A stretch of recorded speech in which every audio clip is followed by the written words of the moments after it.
দর্শক, হাওরের ফসল পানিতে ডুবে যাওয়ার তলিয়ে যাওয়ার খবর আমরা জানবো নেত্রকোনা এবং সুনামগঞ্জ থেকে। শুরুতে যেতে চাই নেত্রকোনাতে রয়েছেন মির্জা হৃদয় সাগর এবং একই সাথে সুনামগঞ্জ থেকে আমার সাথে যুক্ত হচ্ছেন শহীদ নূর। আমরা শুরুতে যেতে চাই নেত্রকোনায় সাগরের কাছে। সাগর, একটু জানতে চাই যে অস্থায়ীভাবে এলাকাবাসী কোনোভাবে আসলে বাঁধ নির্মাণ করা হচ্ছে এলাকাবাসীর উদ্যোগে, কিন্তু সরকারের পক্ষ থেকে সেখানে কি ধরনের উদ্যোগ আপনার চোখে পড়লো?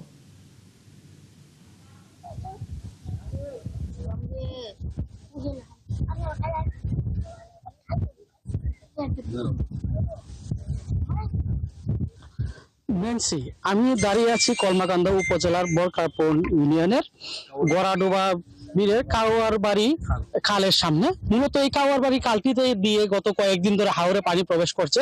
এই হাওর অঞ্চলের 2000 হেক্টর জমির মধ্যে প্রায় 1/3 ভাগ জমি পানিতে তলিয়ে গেছে। এই জন্য হাওরের যে কৃষকরা আছে এবং স্থানীয়রা আছে, তারা এখানে একটি অস্থায়ী বাঁধ নির্মাণের কাজ করছে গত 3 দিন যাবতেই।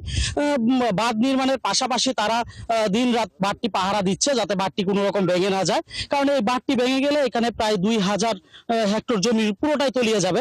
ইতিমধ্যে অনেকটি জমি তলিয়ে গেছে। কিছুক্ষণ আগে এই অঞ্চলে deputy speaker barrister Kaiser Kamal visit করেছে এবং আশ্বাস দিয়েছে এখানে একটি স্থায়ী বাঁধ নির্মাণ করবে। আমরা কৃষকদের সাথে কথা বলেছিলাম, কৃষকরা যেটি বলেছে হাওর অঞ্চলের একমাত্র ফসল এই ধান, এটি যদি তলিয়ে যায় তাহলে বিপাকে পড়বে। আমরা যদি একজন কৃষকের সাথে কথা বলি, আসলে এই কয়দিন যাবত আপনারা এখানে কাজ করছেন আর কি সমস্যাটা হচ্ছে? মনে হয় 1 সপ্তাহ ধরে আমরা এখানে কাজ করতেছি। আমরা জান এলাকার হামি আয়া আমরা আওয়ার তলিয়ে যেতেছে, আমরা ফসল রক্ষা করতেছি না, মানে সব এলাকার মানুষ আয়া আমরা যে বান শুরু করছি। কি পরিমাণ জমি এখানে পানিতে তলিয়ে গেছে?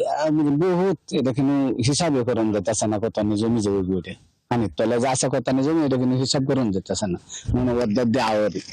নেন্সি, আমরা স্থানীয় প্রশাসনের সাথে কথা বলেছিলাম, প্রশাসন যেটি বলেছে হঠাৎ করে বৃষ্টিতে পানি প্রবেশ করায় মূলত এই সমস্যাটি দেখা দিয়েছে। মূলত অসময়ে বৃষ্টি আসলে এটার কারণ। মির্জা হৃদয় সাগর, আপনাকে ধন্যবাদ। দর্শক, সাগর আমাদেরকে নেত্রকোনা থেকে জানাচ্ছিলেন যে কি কারণে আসলে এভাবে ফসলি জমি তলিয়ে গেল। আমরা একটু সুনামগঞ্জে যেতে চাই। সুনামগঞ্জেও বিভিন্ন হাওরের ফসল তলিয়ে গেছে, সে ব্যাপারে একটু জানাতে আমাদের সাথে এই মুহূর্তে যুক্ত হচ্ছেন শহীদ নূর আহমেদ।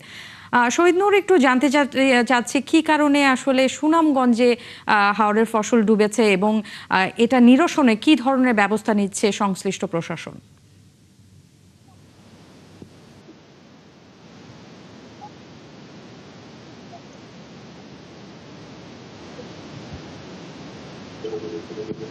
নেন্সি, ধন্যবাদ আপনাকে। দেখুন, আমরা একটু আগেও নেত্রকোনার প্রতিনিধি যেমনটা জলাবদ্ধতার তথ্য জানাচ্ছিলেন। আমি যদি সুনামগঞ্জের কথা বলি, ঈদ উল ফিতরের আগ থেকে বৃষ্টি হচ্ছিল এবং পরবর্তীতেও টানা বৃষ্টিতে যে বৃষ্টি অতি মাত্রায় বৃষ্টি হওয়ার কারণে সুনামগঞ্জের এখন পর্যন্ত প্রায় 15 থেকে 20টি হাওরের জলাবদ্ধতার খবর আমরা পেয়েছি এবং কৃষি বিভাগের যে তথ্য, তাদের তথ্য অনুযায়ী 1200 হেক্টর জমি বোদান নষ্ট হয়ে গেছে। তবে আমরা মাঠ পর্যায়ে এর তথ্য আরো কয়েক গুণ পাচ্ছি। যেমনটা আসলে প্রশাসনের পক্ষ থেকে বলা হচ্ছে, জলাবদ্ধতা নিরসনে তারা চেষ্টা করছেন।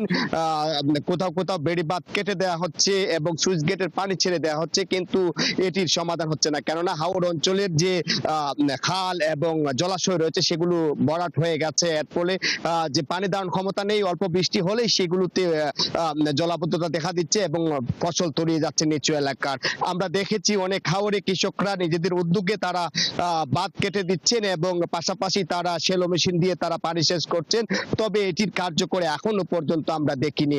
আসলে মানুষ মনে করছেন যতক্ষণ পর্যন্ত প্রকৃতি সহায় হবে না এই অঞ্চলের, ততক্ষণ পর্যন্ত ফসল গড়ে তোলা নিয়ে শঙ্কা দেখা দিয়েছে। কেননা পানি উন্নয়ন বোর্ডের পক্ষ থেকে আগামী সপ্তাহে একটি বৃষ্টিপাতের পূর্বাভাস রয়েছে। যদি বৃষ্টিপাত বাড়ে তাহলে দুর্গতি বাড়বে, আর যদি বৃষ্টিপাত কমে হয়তো জলাবদ্ধতার পানি শুকিয়ে যেতে পারে এবং হয়তো গড়ে ধান তুলতে পারবেন। অনিশ্চয়তার মধ্যে রয়েছেন হাওরের কৃষকরা। সময় বলে দিবে আসলে কতটুকু ক্ষয়ক্ষতি হয়েছে। কৃষি বিভাগ যদিও বলছে ক্ষয়ক্ষতির পরিমাণ তারা নিরূপণ পরবর্তীতে করবেন। শহীদ নূর, আপনাকে ধন্যবাদ। দর্শক, শহীদ নূর আমাদেরকে সুনামগঞ্জের হাওরের ফসল তলিয়ে যাওয়ার সবশেষ আপডেট দিচ্ছিল।